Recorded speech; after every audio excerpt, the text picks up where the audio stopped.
बहू के पलटते ढंग। पुणे में रहने वाली शीना की ससुराल में सिर्फ 3 लोग थे। इस वजह से घर में ज्यादा काम नहीं होता था, तो वो दोपहर तक अपना सारा काम खत्म कर लेती थी। लेकिन उसके बाद वो बोर हो जाती। इस वजह से उसने शिनचैन कार्टून देखना शुरू कर दिया, जो धीरे धीरे उसके व्यवहार पर इतना इफेक्ट करता गया कि वो खुद भी शिनचैन जैसी ही बातें करने लगती है। एक रात डिनर करते हुए, अरे बहू, जरा अचार तो देना। ओहो ससुमा, अब से इतना काम भी नहीं होता। इस तरह तो आप जल्दी जल्दी बुढ़िया हो जाओगी। अरे शीना, ये तुम कैसे बात कर रही हो? आपको तो कुछ भी समझ में नहीं आता। ये शीना का शिनचैन स्टाइल है। ऐसा बोलकर शीना वहाँ से चली जाती है। अगली सुबह शीना सबके उठने से पहले ही घर का काम खत्म करके कार्टून देखने बैठ जाती है। अरे वाह बहू, कमाल ही कर दिया। इतनी जल्दी सारा काम खत्म कर दिया। बस भी कीजिए, अब मैं इतनी भी कुछ खास नहीं। ओफो, तुम और तुम्हारे शिनचैन का भूत, जाने कब नॉर्मल इंसान की तरह बात करोगी। मॉम, आप तो बस मुझसे जलती रहती हैं। आपको क्या पता मेरी लाइफ कितनी मुश्किल है। अच्छा छोड़िए, अब मैं शॉपिंग के लिए जा रही हूँ। हाँ, तो ये है तुम्हारी मुश्किल लाइफ। शीना शॉपिंग करने मार्केट पहुँच जाती है, जहाँ उसे जय के ऑफिस की एक लड़की मिलती है। हेलो, आप जय की वाइफ है ना? हेलो, मेरा नाम शीना है। मैं 26 साल की हूँ और मुझे शिमला मिर्च बिल्कुल भी पसंद नहीं है, पर शिमला जा सकती हूँ। हाँ। शीना की बात सुनकर लड़की आगे कुछ बोले बिना वहाँ से चली जाती है। कमाल है, आजकल के बच्चों को इंटेलिजेंट लोगों से बात करना आता ही नहीं। शीना शॉपिंग करके घर वापस आती है, जहाँ सास और जय साथ बैठकर आइसक्रीम खा रहे होते हैं। मैं कितने मतलबी लोगों के बीच रह रही हूँ। एक छोटी प्यारी बच्ची के बारे में सोचे बिना सब आइसक्रीम खाने बैठ गए। अब इतना नाटक करने की जरूरत नहीं है। तुम्हारी आइसक्रीम फ्रिज में रखी है, खा लो। आइसक्रीम, मैं आ रही हूँ। इसी तरह दिन बीतते हैं। अभी तक तो घर में सारे लोग शीना की हरकतों से परेशान हो चुके होते हैं। एक शाम उनके घर पड़ोस के अंकल आते हैं, जिन्हें देखते ही शीना बोल पड़ती है। हेलो अंकल, आज आप यहाँ?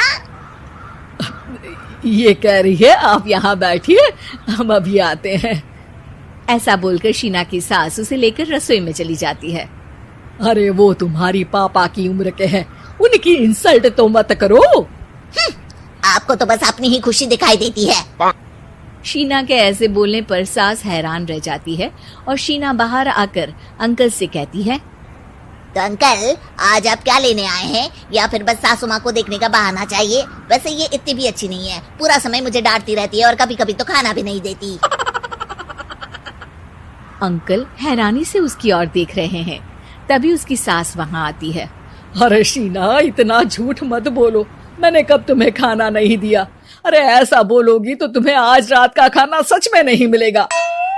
देखा, मैंने कहा था ना, बच्ची पर जुल्म करती है। आप मुझे अपने घर ले चलो अंकल। इस तरह दोनों सास बहू में तू मैं शुरू हो जाती है, जिसे देख अंकल तो डर कर भाग जाते हैं, लेकिन वो दोनों चुप ही नहीं होती। रात को जय के घर वापस आने पर सास उसे शीना की सारी बात बताते हुए कहती है। अरे इसके सर से कार्टून का भूत तो उतारना ही पड़ेगा। मौका या वक्त कुछ देखती ही नहीं, बस बकवास शुरू कर देती है। बात तो आपकी सही है, पर क्या करेंगे? अरे कार्टून देखकर ऐसी बनी है तो इसकी कार्टून ही बंद कर दो। हाँ, कार्टून बंद करके कुछ समझदारी वाली चीजें दिखाते हैं। जियोग्राफी दिखाना शुरू कर दो ना, क्या पता कुछ अकल आ जाए। हाँ, नाइस आइडिया माँ। इस पर जय केबल टीवी पर ज्योग्राफी छोड़कर बाकी सारी चैनल बंद करवा देता है, पर शीना भी किसी से कम नहीं होती। ओहो पतिदेव, अपने आप को बहुत स्मार्ट समझते हो। शीना मोबाइल पर YouTube ऑन करके उस पर शिनचैन देखने लगती है। शीना की इस स्मार्टनेस को देखकर जय तो बेचारा सर खुजलाता ही रह जाता है। हमने इसे जरूरत से ज्यादा अंडर एस्टिमेट कर दिया, अब क्या करें माँ?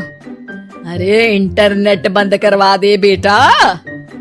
शीना को कार्टून की दुनिया से बाहर निकाल वापस इंसान बनाने के लिए अब जय इंटरनेट भी बंद करा देता है, जिससे शीना परेशान हो जाती है। सब मेरी खुशी से जलते हैं, पर अब क्या करूं? शीना सोच में पड़ जाती है, लेकिन कोई आइडिया नहीं मिलता, जिस पर मजबूरी में वो ज्योग्राफी देखना शुरू कर देती है। लगता है अब कुछ ही दिनों में इसके सिर से शिनचैन का भूत उतर ही जाएगा। हाँ बेटा, उम्मीद तो यही है। दिन बीतते हैं और घर में सब शीना के बोलने का इंतजार करने लगते हैं, लेकिन शीना टीवी में ऐसी खो जाती है कि उससे पूछे सवालों का हाँ या ना के अलावा और कुछ जवाब ही नहीं देती।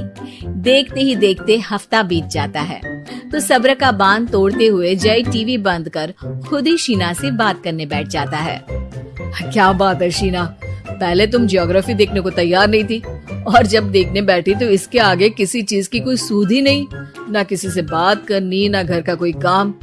अरे माँ कब तक अकेले सब कुछ संभालेंगी? अभी भी तुम्हारे सर से शिनचैन का भूत उतरा कि नहीं? जब मादा भालू नर भालू से बात नहीं करती, तो वो उनका ध्यान अपनी तरफ आकर्षित करने के लिए बिल्कुल यही हरकत करते हैं। तुम नर भालू हो।